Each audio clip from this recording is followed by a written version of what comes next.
जय हिंद दोस्तों, आपका आपके YouTube channel A to Z education में स्वागत है। दोस्तों, आज के वीडियो में हम लोग 12वीं क्लास के भूगोल से संबंधित जो हमारा दूसरा चैप्टर है, भारत में मानव बस्तियाँ, उससे संबंधित हम लोग कुछ ऐसे महत्वपूर्ण प्रश्न और उत्तर को देखेंगे जो कि आपके लिए काफ़ी महत्वपूर्ण है। तो चलिए शुरू करते हैं। पहला प्रश्न है, मानव बस्ती का अर्थ है। मानव बस्ती का अर्थ होता है दोस्तों निवास स्थान। क्या अर्थ होता है? निवास स्थान। दूसरा प्रश्न है, बस्तियाँ मुख्यतः कितने प्रकार की होती हैं? बस्तियाँ जो है ये मुख्यतः कितने प्रकार की होती हैं? 2 प्रकार की होती हैं। कितने प्रकार की? 2 प्रकार की। तीसरा प्रश्न देखते हैं, ग्रामीण बस्ती का मुख्य आधार है। ग्रामीण बस्ती का मुख्य आधार क्या होता है? कृषि होता है। चौथा प्रश्न है, शहरी बस्ती का मुख्य आधार है। शहरी बस्ती का मुख्य आधार जो होता है गैर कृषि कार्य। क्या होता है? गैर कृषि कार्य। पांचवा प्रश्न, जनसंख्या के आधार पर बस्तियों का वर्गीकरण किसने सुझाया? किसने सुझाया था तो ये जो सुझाया था ये दोस्तों जनगणना विभाग ने सुझाया था। किसने सुझाया था? जनगणना विभाग ने। अगला प्रश्न है 6 नंबर, भारत में शहरी क्षेत्र की न्यूनतम जनसंख्या कितनी होती है? शहरी क्षेत्र की न्यूनतम जनसंख्या जो है ये होती है 5000। 7वां प्रश्न, भारत में किसी क्षेत्र को शहरी घोषित करने की शर्त क्या है? एक शर्त पूछ रहा है कि क्या है? तो एक शर्त ये है दोस्तों इसमें शहरी घोषित करने के लिए कि वहाँ की जो 75% जनसंख्या हो वो गैर कृषि कार्य में हो। 8 नंबर प्रश्न, सघन बस्ती का अर्थ है। सघन बस्ती का अर्थ होता है घर पास पास। क्या होता है? घर पास पास। 9 नंबर प्रश्न, विरल बस्ती में घर होते हैं।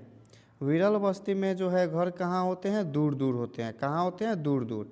10 नंबर प्रश्न, रेखीय बस्ती किसके किनारे विकसित होती है? रेखीय बस्ती जो है वो किसके किनारे विकसित होती है? तो ये दोस्तों नदी और सड़क के किनारे विकसित होती है। कहाँ होती है? नदी और सड़क के किनारे।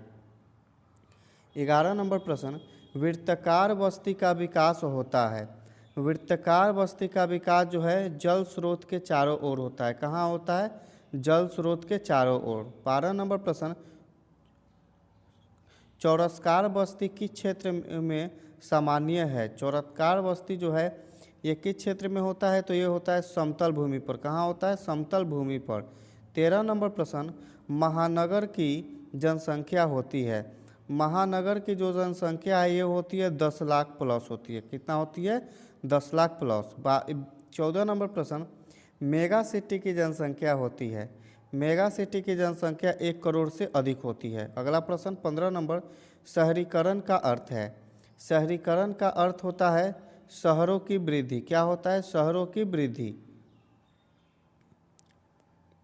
16 नंबर प्रश्न देखते हैं, भारत में शहरीकरण तेजी से कब बढ़ा?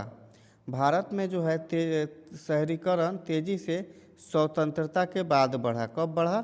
स्वतंत्रता के बाद। 17 नंबर प्रश्न, झुग्गी झोपड़ी समस्या किससे जुड़ी है? झुग्गी झोपड़ी जो समस्या है यह शहरी क्षेत्र से जुड़ी है। किससे जुड़ी हुई है? शहरी क्षेत्र से। 18 नंबर प्रश्न है, नगर नियोजन का उद्देश्य है। नगर नियोजन का उद्देश्य होता है सुव्यवस्थित विकास। क्या होता है? सुव्यवस्थित विकास। 19 नंबर प्रश्न, सीबीडी का अर्थ है। सीबीडी का अर्थ होता है केंद्रीय व्यापारिक क्षेत्र। 20 नंबर प्रश्न, ग्रामीण बस्तियों का आकार किस पर निर्भर करता है? तो ग्रामीण बस्तियों का आधार जल उपलब्धता पर, भूमि पर और रोजगार पर, सभी पर निर्भर करता है। ऑप्शन नंबर डी सही हो जाएगा। 21 नंबर प्रश्न, पर्वतीय क्षेत्रों में बस्तियां प्रायः होती है। पर्वतीय क्षेत्रों में कैसी बस्तियां होती है? विरल बस्तियां होती है। 22 नंबर प्रश्न, गंगा के मैदान में बस्तियां सामान्य है। तो गंगा के मैदान में जो बस्तियां है दोस्तों ये सघन बस्तियां है, जनसंख्या अधिक निवास करती है। 23 नंबर प्रश्न है, अस्थायी बस्ती का उदाहरण है। अस्थायी बस्ती का उदाहरण क्या हो जाएगा? तो इसका राइट आंसर हो जाएगा झोपड़ी। 24 नंबर प्रश्न, घुमंतु जनजातियाँ किस प्रकार की बस्ती बनाती है? जो घुमंतु जनजातियाँ है वो किस प्रकार की बस्तियाँ बनाती है? तो वो दोस्तों अस्थायी बस्तियाँ बनाती है। 25 नंबर प्रश्न, ग्रामीण बस्तियों में मुख्य समस्या है। ग्रामीण बस्तियों में मुख्य समस्या है बेरोजगारी। क्या है? बेरोजगारी। 26 नंबर प्रश्न, शहरी बस्तियों में प्रमुख समस्या है। शहरी बस्तियों में प्रमुख समस्या क्या है? तो यह है भीड़ एवं प्रदूषण। क्या है? भीड़ एवं प्रदूषण। 27 नंबर प्रश्न है, नगरों का वर्गीकरण किस आधार पर होता है?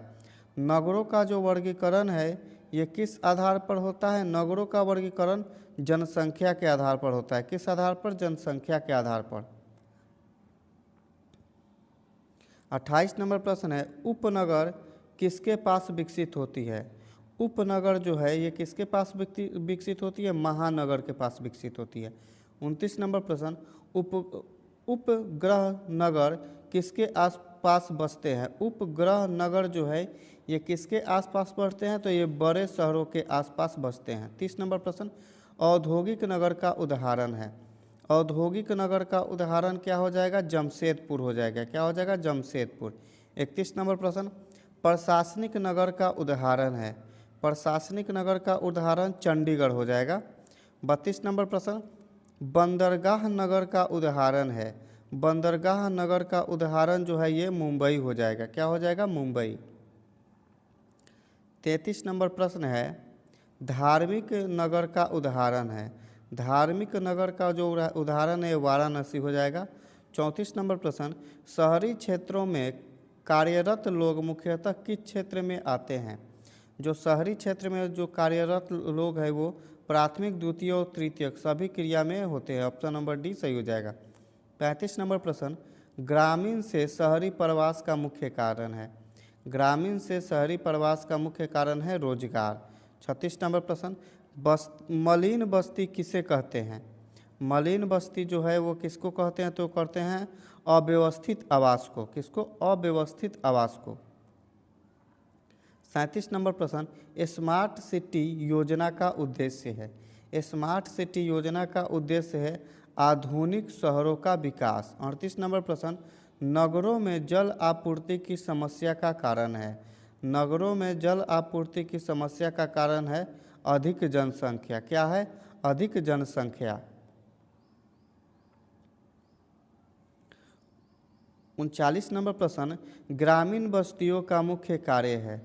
ग्रामीण बस्तियों का मुख्य कार्य है कृषि। 40 नंबर प्रश्न, नगरीय बस्तियों में मकान प्रायः होते हैं। कैसे मकान होते हैं दोस्तों? तो नगरीय बस्तियों में मकान जो है ये पक्के होते हैं।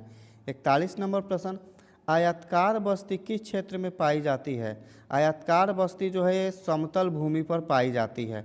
42 नंबर प्रश्न, बस्ती का विकास किन कारकों पर निर्भर करता है? तो ये जल, भूमि और परिवहन सभी कारणों पर निर्भर करता है। 43 नंबर प्रश्न, नगरीकरण का परिणाम है। नगरीकरण का परिणाम है दोस्तों आर्थिक विकास, प्रदूषण, भीड़। ऑप्शन नंबर डी हो जाएगा सभी। 44 नंबर प्रश्न है, ग्रामीण बस्ती में सामाजिक जीवन कैसा होता है? ग्रामीण जीवन में जो सामाजिक जीवन है सामूहिक होता है। 45 नंबर प्रश्न, महानगरों में प्रमुख समस्या है। महानगरों में प्रमुख समस्या हो जाएगा बेरोजगारी, यातायात जाम और प्रदूषण। ऑप्शन नंबर डी हो जाएगा सभी। 46 नंबर प्रश्न, सेवा केंद्र के रूप में विकसित नगर कहलाते हैं। सेवा केंद्र के रूप में विकसित नगर क्या कहलाते हैं? ये सेवा नगर कहलाते हैं। 47 नंबर प्रश्न, बंदरगाह नगर का विकास किस कारण होता है? बंदरगाह नगर का विकास जो ये समुद्र तट के कारण होता है। अगला प्रश्न है 48 नंबर, ग्रामीण बस्ती में मकान प्रायः होते हैं। ग्रामीण बस्ती में जो मकान होते हैं वो कैसे होते हैं? कच्चे होते हैं। 49 नंबर प्रश्न, नगरों में भूमि मूल्य अधिक क्यों होता है? नगरों में जो भूमि मूल्य अधिक क्यों होता है? क्योंकि अधिक मांग है, इसके कारण। अगला प्रश्न 50 नंबर, संतुलित क्षेत्रीय विकास से क्या होगा? संतुलित क्षेत्रीय विकास से प्रवास भी कम होगा। क्या होगा? प्रवास कम होगा। दोस्तों आज के वीडियो में इतना ही, मिलते हैं इसी प्रकार से किसी और वीडियो में, तब तक के लिए जय हिंद।